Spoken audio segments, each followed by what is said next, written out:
अस्सलाम वालेकुम। वालेकुम अस्सलाम। क्या हाल है?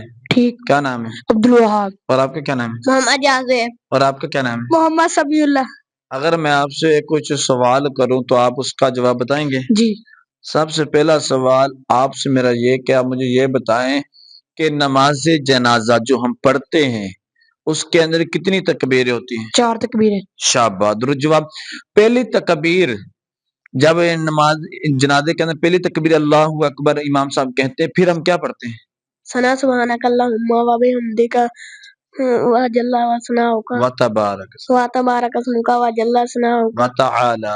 व तआला जद्दुका व जल्ला सनाउका व ला इलाहा गैरुक। शाबाश। आप मुझे बताएं कि जब इमाम साहब दूसरी तकबीर कहता है तो क्या पढ़ते हैं उसके बाद? अदरूद शरीफ अल्लाहुम्मा सल्ली अला मुहम्मद व अला आलि मुहम्मद कमा सल्लैता व सल्लमता व बारकता व रहमता व तरहमता अला आलि इब्राहीम इन्नका हमीदुम मजीद। अला इब्राहीम व अला आलि इब्राहीम। व अला आलि इब्राहीम इन्नका हमीदुम मजीद। शाबाश, दुरुस्त जवाब। आप मुझे ये बताएं कि नमाज जनाजे की तीसरी तकबीर के बाद क्या पढ़ते हैं? अल्लाहु अकबर। अल्लाहु अकबर तो कह दिया, फिर क्या दुआ? अल्लाहु अकबर अस्सलाम वालेकुम रहमतुल्लाह। अस्सलाम वालेकुम रहमतुल्लाह। आप बताएं, इसने सही कहा? जी। आप बताएं नहीं, क्या गलत कहा इसने? ऐसे तकबीर पढ़ते हैं तीसरी रकात के बाद। तीसरी रकात में अल्लाहुम्मा मगफिर लि हय्यिना व मय्यितना व शाहिदिना व गायबिना व सगीरिना व कबीरिना व ज़ाकिरिना व अंसाना अल्लाहुम्मा मन अहयैतहु मिन्ना फअहयिही अलल इस्लाम व मन तवफ़्फ़ैतहु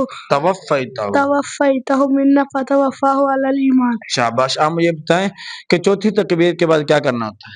चौथी तकबीर के बाद हाँ। सलाम फेरना होता है। शाबाश, दुरुस्त जवाब, जज़ाकल्लाह।